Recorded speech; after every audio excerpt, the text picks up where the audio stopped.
Dear student, मैं दीपक वर्मा आप सभी लोगों का अपने और आपके प्यारे से चैनल डीएसवी फिजिक्स में स्वागत करता हूं। कैसे हैं आप लोग बच्चों? मैं ये आशा करता हूं कि आप लोग बहुत अच्छे होंगे और घर बैठ के इस समय आप लोग रिफ्लेक्शन ऑफ लाइट को पढ़ रहे हैं। ठीक है, तो आज का टॉपिक है laws of reflection of light. Class 10th में ये कम से कम 2 से 3 नंबर का पूछा जाता है। कोई सा भी बोर्ड हो, चाहे सीबीएसई बोर्ड हो, चाहे यूपी बोर्ड हो, चाहे बिहार बोर्ड हो, ये टॉपिक बहुत ही ज्यादा इंपॉर्टेंट है। तो आज हम स्टार्ट करेंगे laws of reflection of light. बच्चों ये बहुत ही इंपॉर्टेंट टॉपिक है और रिफ्लेक्शन का यहां से बेस बनता है। ठीक है, तो बच्चों रिफ्लेक्शन ऑफ लाइट के 2 बेसिक लॉ हैं। पहला लॉ क्या है, जिसको पहले लॉ को हम बोलते हैं फर्स्ट लॉ। ये फर्स्ट लॉ में क्या है बच्चों, देखिए मान लीजिए कि ये हमारे सामने प्लेन मिरर है। ठीक है, इस प्लेन मिरर के पीछे बैकवर्ड साइड में क्या रहेगा, ये कोटिंग रहेगी। बेसिकली ये सिल्वर की या एल्युमिनियम की कोटिंग रहती है। मैं लास्ट लेक्चर में आप लोगों को बता चुका हूँ। यहाँ पर सिल्वर महंगे होने की वजह से, कॉस्टली होने की वजह से हम एल्युमिनियम की कोटिंग कर देते हैं। तो बच्चों इस सरफेस का, ये क्या है, प्लेन मिरर है। इस प्लेन मिरर का जो परपेंडिकुलर होगा इसको हम बोलते हैं नॉर्मल। इसको हम क्या बोलेंगे बच्चों, नॉर्मल। ये मैंने नॉर्मल बना दिया। ठीक है, ये हो गया आपके सामने नॉर्मल, ये हो गया नॉर्मल। ठीक है, प्लेन मिरर का परपेंडिकुलर नॉर्मल, यानी प्लेन मिरर से की सरफेस से जो 90 डिग्री बना रहा है उसको मैंने बोला नॉर्मल। ठीक है, ये बच्चों मान लीजिए कोई लाइट रे आ रही है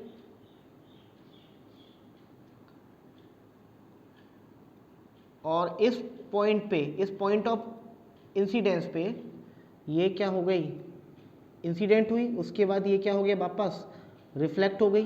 ठीक है, तो बच्चों इस वाली रे को हम बोलते हैं इंसिडेंट लाइट रे। इंसिडेंट लाइट रे।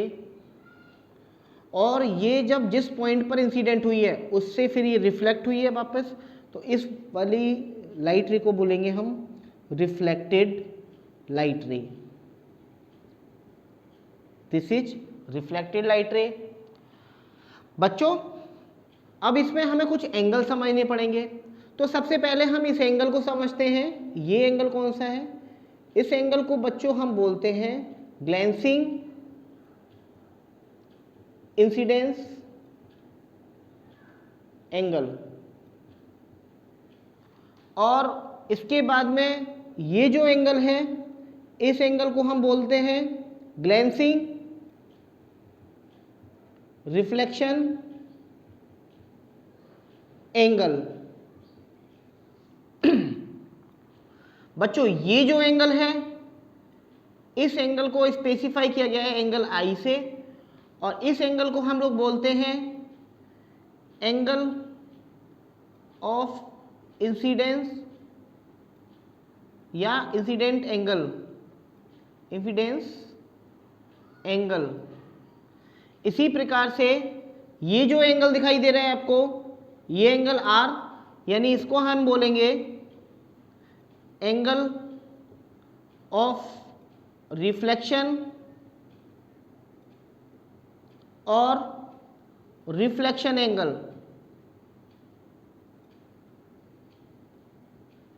ठीक है, तो बच्चों ये मैंने प्लेन मिरर के सारे एंगल को आपको मैंने स्पेसिफाई किया हुआ है। देखिए ध्यान से समझना है।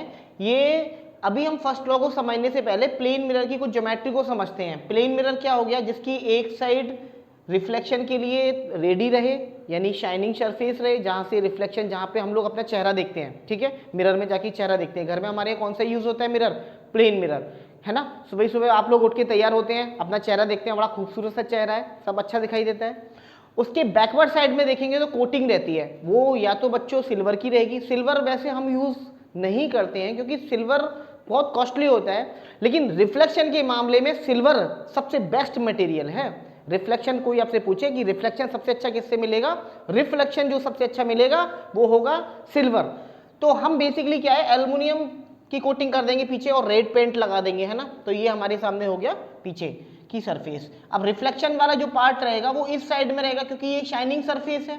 अब इसकी टर्मिनोलॉजी समझिए आप लोग। ये बच्चों तुम्हारा प्लेन मिरर हो गया, उसके बाद में यहां से कोई सा भी सोर्स ऑफ लाइट हो सकता है, वो ल्यूमिनस ऑब्जेक्ट से टकरा, ल्यूमिनस ऑब्जेक्ट से आ रहा हो या नॉन ल्यूमिनस ऑब्जेक्ट से टकरा के कोई लाइट रे आ रही हो, हमें नहीं पता कहाँ से आ रही है, बट हमें इतना पता है कि प्लेन मिरर पर लाइट आ रही है। अब वो लाइट आएगी, अब यहाँ पर केवल हजारों लाखों करोड़ों मतलब अनगिनत लाइट रे आएंगी, अनगिनत लाइट रे टकराएंगी और अनगिनत लाइट रे बाउंस बैक हो जाएगी और वापस रिफ्लेक्शन हो जाएगा। लेकिन हमें तो केवल एक ही लाइट रे की स्टडी कर रही है, तो केवल एक ही लाइट रे की स्टडी करने के लिए हमने इसको ये बनाया हुआ है। यहाँ पर ये जो लाइट रे आ रही है इसको हम बोलते हैं इंसिडेंट लाइट रे, ठीक है। उसके बाद में ये जो पॉइंट O है इसको बोलते हैं पॉइंट ऑफ इंसिडेंस, ठीक है। यहाँ पर ये जो प्रकाश की किरण है, लाइट की रे है, वो इस पॉइंट पर आई है, O पॉइंट पर आई है। तो अब क्या हुआ कि बच्चों यहाँ पर जब ये लाइट रे आएगी तो ये वापस बाउंस बैक होगी, तो ये बाउंस बैक होने के बाद कुछ इस तरफ चली गई है। जब ये जाने वाली रे होती है उसको हम बोलते हैं रिफ्लेक्टेड लाइट रे। क्या बोलते हैं? रिफ्लेक्टेड लाइट रे। उसके बाद में इसका हमें नॉर्मल समझना पड़ेगा। जो प्लेन सरफेस है वो उसका 90 डिग्री, यानी ये पूरा एंगल 90 डिग्री होता है। ये जो लाइन खींची है मैंने इसको हम लोग बोलते हैं बच्चों नॉर्मल। क्या बोला जाता है इसे? नॉर्मल बोला जाता है। अब ये जो लाइट रे आती है बच्चों ध्यान से समझना, इंसिडेंट लाइट रे आई तो फिर नॉर्मल के साथ ही किसी एंगल पर रिफ्लेक्टेड हो जाती है, ठीक है।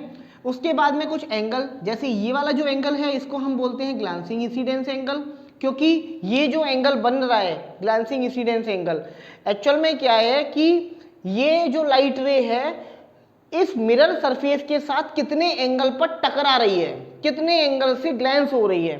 तो ये जो लाइट रे है, मान लीजिए ये एंगल सपोज दैट एक्स है, तो ये एक्स एंगल ही तो बनना है यहाँ से और यहाँ तक के बीच का, यानी एक्स एंगल पर क्या हो रहा है? ग्लांसिंग इंसिडेंस एंगल, यानी ये जो एंगल है एक्स। तो अगर मुझे ये एंगल पूछा जाए तो ये एंगल कैसे निकालूंगा? पूरा मुझे पता है 90 है, तो 90 में से x माइनस करके ये निकाल दूंगा जो कि i के इक्वल आएगा, ठीक है। तो ये होता है ग्लांसिंग इंसिडेंस एंगल। इसी प्रकार से जिस एंगल पर लाइट रे जाती है with the surface of plane mirror, यानी प्लेन मिरर की सरफेस के साथ में जो एंगल बनाती हुई जाती है उसको हम बोलते हैं ग्लैंसिंग रिफ्लेक्शन एंगल। क्या बोलते हैं? Glancing reflection angle. इसी प्रकार से ये जो लाइट रे है नॉर्मल के साथ में जो एंगल बनाती है, इंसिडेंट लाइट रे और नॉर्मल के बीच बना कोण, वो कहलाता है एंगल ऑफ इंसिडेंस, और हिंदी में इसको बोलते हैं आपतन कोण, ठीक है। आपतन कोण या इंसिडेंस एंगल बोल दीजिए। इसी प्रकार से ये जो नॉर्मल खींचा है मैंने, अभिलंब खींचा है, ये जो अभिलंब है और ये रिफ्लेक्टेड लाइट रे है, इन दोनों के बीच का जो एंगल होगा उसको हम बोलेंगे एंगल आर, ठीक है। और इस एंगल आर का नाम है एंगल ऑफ रिफ्लेक्शन, ठीक है, या रिफ्लेक्शन एंगल। तो बच्चों ये टर्मिनोलॉजी है प्लेन मिरर की। अब इसमें फर्स्ट लॉ जो कहता है वो फर्स्ट लॉ ये होता है कि जो इंसिडेंट लाइट रे है, जो रिफ्लेक्टेड लाइट रे है और ये जो नॉर्मल है, ये तीनों के तीनों एक ही प्लेन में लाई करने चाहिए, यानी एक ही समतल में ये तीनों के तीनों लाई होने चाहिए, यानी तीनों के तीनों एक ही प्लेन में होने चाहिए। कौन कौन से? नंबर 1 इंसिडेंट लाइट रे, number 2 reflected light ray and number 3 normal. ये तीनों के तीनों कैसे होने चाहिए? एक ही तल में होने चाहिए, एक ही तल में स्थित होने चाहिए, एक ही प्लेन में लाई करने चाहिए। तो ये लॉ कहलाता है फर्स्ट लॉ ऑफ रिफ्लेक्शन, ठीक है। क्या कहता है first law of reflection? Incident light ray comma reflected light ray and normal should lie in same plane. अब सेम प्लेन का मतलब क्या है? जैसे मैं मान लो इस बोर्ड पर पढ़ा रहा हूं आप लोगों को, तो कोई लाइट रे आ रही है कुछ टाइप इस टाइप से चली जा रही है, यानी एक ही प्लेन पर। ऐसा नहीं है कि एक लाइट रे इंसिडेंट तो इसे इस प्लेन पर जमीन पर हो रहा है, फिर उसके बाद रिफ्लेक्शन मान लीजिए किसी 3D जेड एक्सिस में हो रहा है, नॉर्मल कहीं उसका वाई डायरेक्शन में बनना है। ऐसा नहीं होना चाहिए, तीनों के तीनों लाई करें वो एक ही प्लेन में होने चाहिए, तब तो ये लॉ वैलिड होता है, ठीक है। यही इसका रूल है, यही इसका लॉ है कि रिफ्लेक्शन जो इंसिडेंट लाइट रे है, जो रिफ्लेक्टेड लाइट रे है और जो नॉर्मल है, ये तीनों के तीनों एक ही प्लेन में लाई करने चाहिए, ठीक है। और इसके बाद में हम बात करते हैं सेकेंड लॉ की।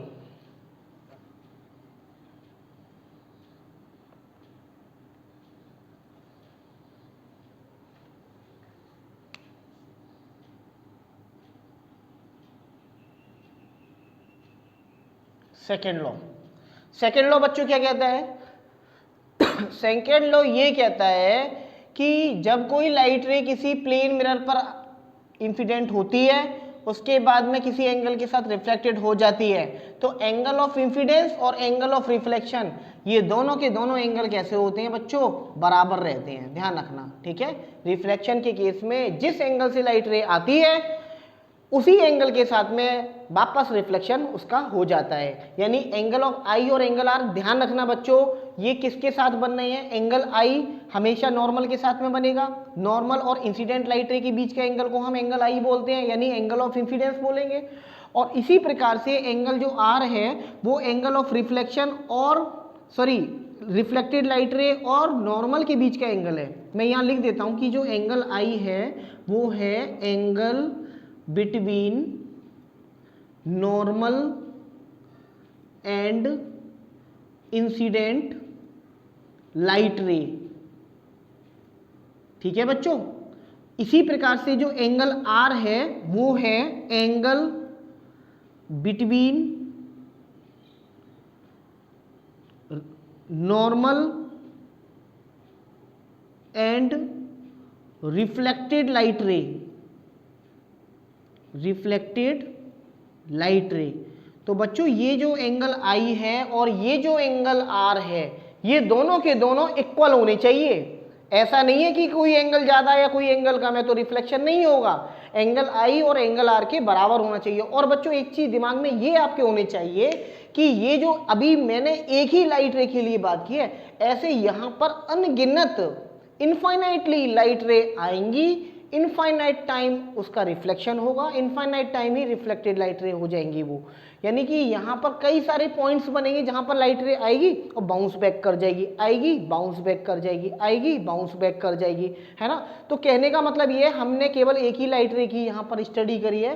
तो सेकेंड लॉ बच्चों क्या कहता है कि जो एंगल ऑफ इंसिडेंस है, इंसिडेंस एंगल है और एंगल ऑफ रिफ्लेक्शन है, ये दोनों के दोनों एंगल बच्चों बराबर होने चाहिए, ठीक है। अब बच्चों कुछ मैं बोर्ड लेवल के, कुछ कंपटीशन लेवल के मैं आपको कुछ न्यूमेरिकल कराता हूं जो अक्सर एग्जाम में हमसे पूछा जाता है।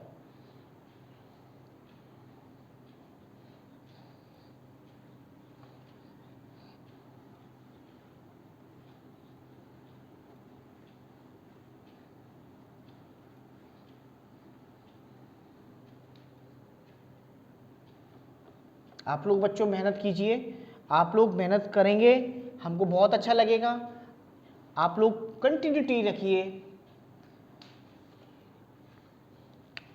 Question number 1, find angle of reflection, ठीक है। एंगल ऑफ रिफ्लेक्शन निकालना है आपको, ये आपको ये दिया हुआ है, ये इस टाइप से ये एंगल दिया हुआ आपको, मान लीजिए 30 डिग्री एंड अब आपसे पूछा है, ठीक है, ये उसने कोटिंग कर दी है पीछे बैकवर्ड साइड में, ये प्लेन मिरर के क्वेश्चन है, ठीक है।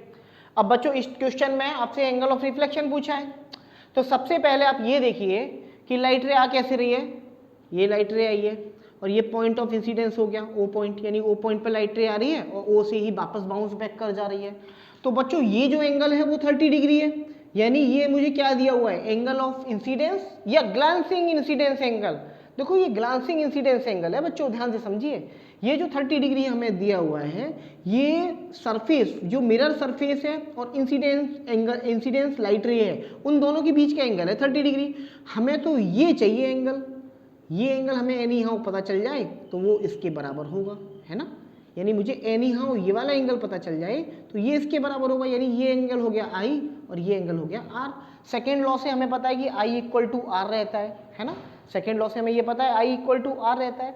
तो यहाँ पे आई कैसे निकालूंगा? अब बच्चों देखो पूरा 90 डिग्री बनना है क्योंकि ये नॉर्मल है, ये नॉर्मल और सरफेस, नॉर्मल और सरफेस के बीच कितना एंगल बनता है 90 डिग्री। 90 में से 30 चला गया तो ये एंगल कितना बचा 60 डिग्री, ठीक है। तो जो एंगल आई है वो आपका 90 माइनस 30 करके निकाला आपने, यानी 60 डिग्री। इस हिसाब से एंगल आर कितना हो जाएगा, ये भी 60 डिग्री हो जाएगा। ये आपके क्वेश्चन का आंसर हो गया, ठीक है। चलिए अब क्वेश्चन नंबर 2 करते हैं। Find angle of incidence.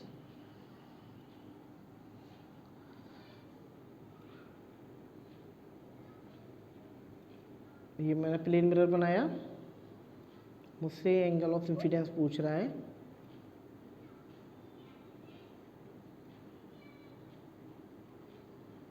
मुझे ये दे रखा है 35 डिग्री। ठीक है, अब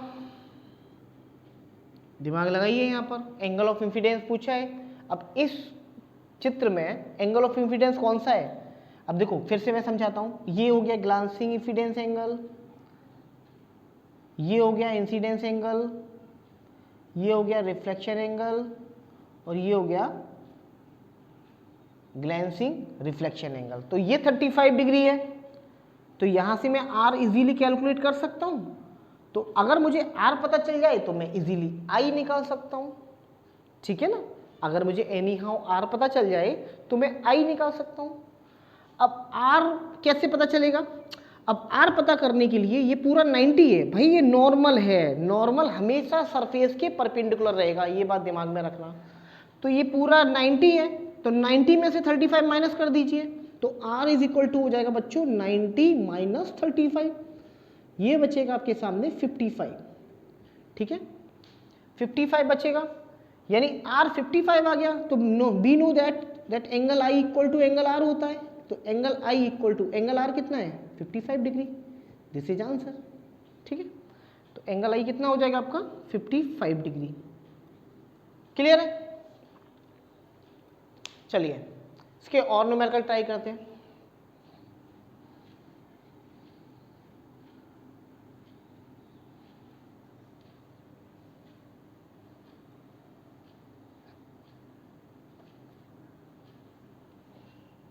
फाइंड द वैल्यू ऑफ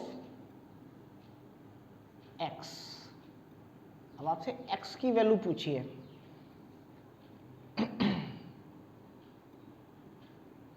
ये आपका प्लेन मिरर, ये इसका नॉर्मल हो गया, ये लाइट रे आ रही है, ये लाइट रे चली गई, और जो x दिया हुआ है उसने वो ये टोटल दिया हुआ है डायग्राम में। टोटल ये x यहाँ से लेके यहाँ तक है। ये आपको एंगल दिया हुआ है डायग्राम में 40 डिग्री।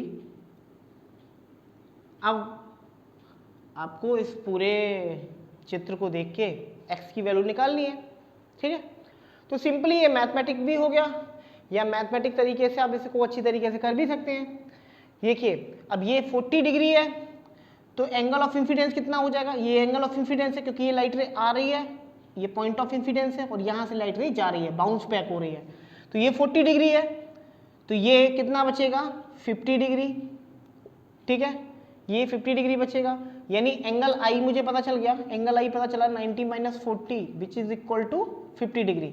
इसी प्रकार से मैं एंगल R भी निकाल सकता हूँ। एंगल R किसके इक्वल होगा? एंगल I के इक्वल होगा, यानी ये जो एंगल होगा वही ये एंगल होगा 50 डिग्री। तो यहाँ पे जो एंगल I है वो कितना हो गया आपके सामने? 50 डिग्री। इसी प्रकार से एंगल R भी हो जाएगा आपका 50 डिग्री। तो टोटल एंगल कितना हो जाएगा? टोटल एंगल जो x है वो क्या angle I plus angle R के इक्वल नहीं है? ये एंगल I हो गया यहाँ से यहाँ तक, और एंगल R ये हो गया, यानी यहाँ इसका आंसर कितना हो जाएगा? 50 प्लस 50। इसका आंसर हो जाएगा बच्चों 100 डिग्री। बच्चों एक चीज़ ध्यान रखना, जो एंगल ऑफ इंसिडेंस है एंगल ऑफ रिफ्लेक्शन के इक्वल है। आप ऐसे भी बोल सकते हो कि ग्लांसिंग इंसिडेंस एंगल है और वो ग्लांसिंग रिफ्लेक्शन एंगल के इक्वल होता है। देख लीजिए यहाँ पर ग्लांसिंग इंसिडेंस एंगल कितना है? 40 डिग्री। तो ये ग्लांसिंग रिफ्लेक्शन एंगल भी तो 40 डिग्री रहेगा। देखिए 50 plus 40 equal to 90, 50 plus 40 equal to 90। ठीक है,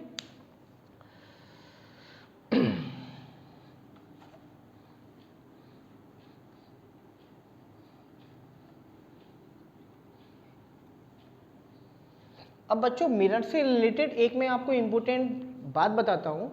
जैसे मान लीजिए ये मेरा प्लेन मिरर है, ये प्लेन मिरर की ये मैंने कोटिंग कर दी है, ये प्लेन मिरर का मैंने नॉर्मल बना दिया, ये लाइट रे इंसिडेंस लाइट रे हो गई, ये रिफ्लेक्टेड बाउंस बैक कर गई, ये रिफ्लेक्टेड लाइट रे हो गई। ठीक है, ये एंगल I हो गया, ये एंगल हो गया R। अब मान लीजिए कि ये आपको डेफिनेटली पता है कि एंगल I एंगल R के इक्वल होता है सेकेंड लॉ ऑफ रिफ्लेक्शन से, लेकिन अगर कोई लाइट रे नॉर्मल से अगर आ रही हो, ऐसा हो सकता है क्या? बिल्कुल हो सकता है, सीधी बात है। कोई लाइट रे नॉर्मल पर भी आ सकती है ना। मान लीजिए यहाँ पर कोई बिजली का बल्ब है, यहाँ पर कोई लाइट बल्ब है, यहाँ से लाइट रे जा रही है हर डायरेक्शन में। मान लीजिए एक वो लाइट रे इस प्रकार गई कि मिरर के बिल्कुल नॉर्मल पर जा रही है, तो अब क्या होगा? कोई लाइट रे अगर नॉर्मल पर आ रही है तो बेटा नॉर्मल से ही वापस हो जाएगी, नॉर्मल से जैसे आई है वो वैसे ही वापस हो जाएगी। देखो यहाँ पर आप इस कंडीशन में आप सेकंड लॉ यूज कर सकते हैं। इस कंडीशन में एंगल आई कितना हो गया? एंगल आई यानी इंसिडेंस एंगल होता है किसके बीच का एंगल है? एंगल ऑफ इंसिडेंस जो होता है वो इंसिडेंट लाइट रे और नॉर्मल के बीच का एंगल होता है। मैंने अभी थोड़ी देर पहले लिखाया था। तो इंसिडेंट लाइट रे ये रही और नॉर्मल ये रहा, ठीक है। इसके बीच का एंगल होता है एंगल ऑफ इंसिडेंस। अब इस सिचुएशन में लाइट रे कुछ ऐसे आ रही है, तो एंगल ऑफ इंसिडेंस कितना हो गया? एंगल ऑफ इंसिडेंस यानी ये खुद लाइट रे आ रही है और यही नॉर्मल है, तो एंगल ऑफ इंसिडेंस कितना हो गया? 0 डिग्री। तो फिर 100% एंगल और आर कितना हो जाएगा? 0 डिग्री। तो जैसे लाइट रे अगर नॉर्मल पर आ रही है तो वो नॉर्मल से ही वापस बाउंस बैक हो जाएगी, ठीक है ना। तो इस बात का आपको ध्यान रखना होगा। बच्चों आप लोग मेहनत करती रहिएगा। आई थिंक आपको प्लेन मिरर के कुछ न्यूमेरिकल जो मैंने laws of reflection of light के थे वो मैंने कवर कराए हैं। नेक्स्ट लेक्चर में मैं आप लोगों को प्लेन मिरर से किस तरह से इमेज फॉर्म होती है, किस टाइप की इमेज बनती है और क्यों बनती है, इन सब चीज़ों के बारे में मैं आप लोगों से डिस्कशन करूँगा। आप लोग मेहनत करते रहिएगा। आप लोग, ये मेरा आप लोगों से प्रॉमिस है, आप डेली मेरे साथ रहिएगा। आप लोग एक ना एक दिन जरूर सफलता प्राप्त करेंगे। तो पढ़ते रहिएगा और आगे बढ़ते रहिएगा। All the very best.